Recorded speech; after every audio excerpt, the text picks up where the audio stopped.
ఆ నాదెండ్ల మనవరికి సిగ్గు సరం కొంచెమైనా ఉంటే నీ తెనాలిలో ముగ్గురు యువకుల్ని పోలీసులు ఏదైతే వాళ్ళు రోడ్డు మీద వాళ్ళని చిత్రహింసలకు గురి చేస్తే ఏడబడుకున్నాడండి ఇలా ఆయన కదా అక్కడ ఎమ్మెల్యే.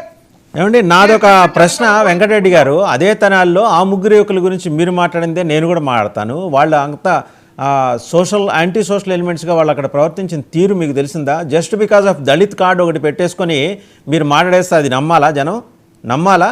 వాళ్ళకి ఆ ట్రీట్మెంట్ ఎందుకు వచ్చింది? వాళ్ళు చేసిన ఆ ఏరియాలో వాళ్ళు చేసిన అరాచకాల గురించి మీకు తెలుసా? ఆ ఏరియాలో వాళ్ళు చేసిన అరాచకాల గురించి మీకు తెలుసా అంటున్నాను. కాదు సార్, వాసుదేవన్ గారు, మీరు నడి రోడ్డు మీద ఎవరినన్నా ఒకరిని చంపేశారు అనుకోండి, మిమ్మల్ని రోడ్డు మీద కొట్టే అధికారం పోలీసులకు ఉందా?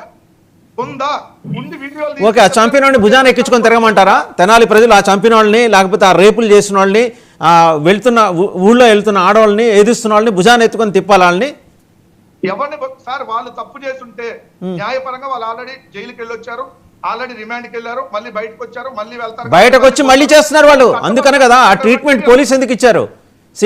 ఇవ్వలేదనుకోండి, పోలీస్ ఏం చేయట్లేదు అనేది మీరే చేస్తే దళితులను తీసుకొచ్చి రోడ్డు మీద కొడతారా అనేది మీరే. దండించే అధికారం లేదు పోలీసులకు, అలా నడి రోడ్డు మీద చిత్రహింసలకు గురి చేసే అధికారం లేదు. ఇలా గురి చేస్తే రేపొద్దున భారత న్యాయ సంహిత చట్టంలో వెంకటరెడ్డి గారు, భారత న్యాయ సంహిత చట్టంలో ఒక్క నిమిషం భారత న్యాయ సంహిత చట్టంలో ఒకవేళ అలాంటి పరిస్థితి వస్తే one civilian can become a police. చదవండి ఒకసారి చట్టం. అలాంటిది సివిలియన్స్ ఏం కాలా, వాడిని నెత్తికెత్తుకొని ఊరేగాల చెప్పండి. వాళ్ళని యాంటీ సోషల్ ఎలిమెంట్స్ నెత్తికెత్తుకొని ఊరేగమంటే చెప్పండి. ఒకటి మీరు వాళ్ళ యాంటీ సోషల్ ఎలిమెంట్ అని మీరు వేయొచ్చు, లేదా నేనే లేదు, ప్రూవెన్ రికార్డు ఉంది, వాళ్ళకి ప్రూవెన్ రికార్డు ఉంది. నాకు ఐడియా ఉంది సార్, నేను కూడా అదే ప్రాంతానికి చెందిన, నేను కూడా అదే జిల్లాకు చెందిన కాబట్టి చెప్తున్నాను. నాకు ఐడియా లేకుండా నేనేం చెప్పట్లేదు. ఒక్క నిమిషం వినండి. అంటే మీరు నిజంగా వాళ్ళు తప్పు చేస్తుంటే వాళ్ళ కోర్టులో ప్రొడ్యూస్ చేయొచ్చు, అరెస్ట్ చేస్తారు, కోర్టులో ప్రొడ్యూస్ చేస్తారు, లీగల్ గా వెళ్తుంది. అది ద ప్రొసీజర్.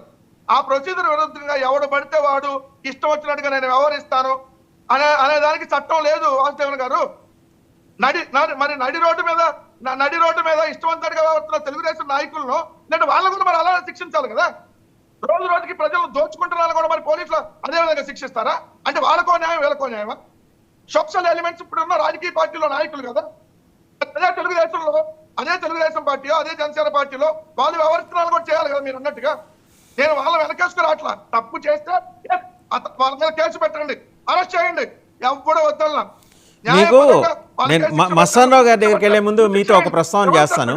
ఒక్క నిమిషం అండి. మస్తానరావు గారి దగ్గరికి వెళ్ళే ముందు మీకు ఒక ప్రస్తావన. విజయవాడ పోలీస్ కమిషనర్గా చేశారు సురేంద్రబాబు గారు, మీకు గుర్తుండే ఉంటుంది. ఆయన ఆ రోజు ఒక 20 ఏళ్ళ 25 ఏళ్ళ క్రితం లేకపోతే 20 ఏళ్ళ క్రితం ఒక మాట చెప్పారు. నా రౌడీ షీట్లు న్యూసెన్స్ ఎక్కువైపోయి సిటీలో రాళ్ళుచ్చుకొని కొట్టండి, రెస్ట్ నాకు వదిలేండి నేను చూసుకుంటా అంటే పారిపోయారు. సిటీ వదిలేసి రౌడీ షీట్లు పారిపోయారు. వీళ్ళు ఎవరు జనాలు కొట్ల. ఆ భరోసా పోలీస్ ఆఫీసర్గా ఆయన సిపిగా ఆయన ఇచ్చిన భరోసా తోటి విజయవాడ మొత్తం వెట్టింగ్ చేసి ఊళ్ళో ఎవడు కనపడలా. అది మస్తానరావు గారికి కూడా బాగా ఐడియా ఉండే ఉంటుంది ఆ విషయం. వాసుదేవన్ గారు నేను మీరు అన్న దాంట్లో నేను కొంత ఏకీభవిస్తాను. దీన్ని పోలీసులు వాళ్ళ మీద చర్యలు తీసుకోవాలనే దాన్ని ఎవడు కాదంట, కానీ చర్యలు తీసుకునే పద్ధతి ఏందంటున్నా.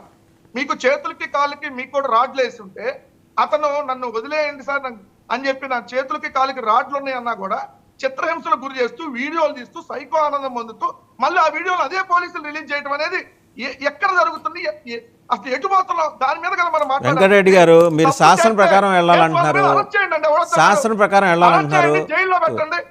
వాడు మళ్ళీ బెయిల్ తీసుకుని వచ్చి మళ్ళీ యాంటీ సోషల్ యాక్టివిటీస్లో ఇన్వాల్వ్ అవుతున్నాడు కదా. మళ్ళీ వస్తాం మీ దగ్గరికి. ఒకసారి నిన్న అంబటి రాంబాబు గారు ఏం మాట్లాడారో చూసి మస్తానరావు గారి దగ్గరికి వెళ్ళాం. అంబటి రాంబాబు గారు అన్నారు రేషన్ బియ్యం స్మగ్లర్లు అంటున్నారు. ఆయన దగ్గర అంత కాంక్రీట్ ఆధారాలు ఉంటే ఆ ప్రెస్ మీట్లో చెప్పే బదులు అదేదో నేరుగా చూపించవచ్చు కదా, జనానికి చూపించి ఇదిగో ఇవి ఆధారాలని. మస్తానరావు గారు ఒకసారి ఆయన ఏం మాట్లాడారో చూసి మీ దగ్గరికి వెళ్దాం. ఈ 9,260 మంది ప్లస్ వారితో పాటు మరొకరు, వారి కుటుంబాలు, ఇవన్నీ చూస్తే 20,000 ఇంటూ 3 వేసుకుంటే ఎంత అవుద్ది? 60,000 70,000 మంది. వీళ్ళందరూ అంటే స్మగ్లర్స్ అంట. ఈ వెహికల్స్ పెట్టుకు తిరిగే వాళ్ళు స్మగ్లర్స్ అంట. వీళ్ళందరూ కలిసి కాకినాడ పోర్టుకు బియ్యం తీసుకెళ్తున్నారంట. ఏం పోయేకాలం వచ్చిందా చంద్రబాబు నాయుడు గారు? నాకు అర్థం కాలేదు. వాళ్ళకేమి సంబంధం? వాళ్ళేదో 21,000 ప్రభుత్వానికి తీసుకుని 5 లక్షల రూపాయల వెహికల్ని లోన్లో కొనుక్కుని ఈఎంఐ కట్టి వాళ్ళు బతికేదో వాళ్ళు బతుకుతూ ఉంటే వాళ్ళు స్మగ్లర్స్ అంట, వాళ్ళు సంఘ విద్రోహ శక్తులంట, వాళ్ళ మీద బురద జల్లేటటువంటి కార్యక్రమం చేస్తున్నారు. తీసేయాలి. కాబట్టి స్మగ్లర్స్ ఎవరయ్యా అంటే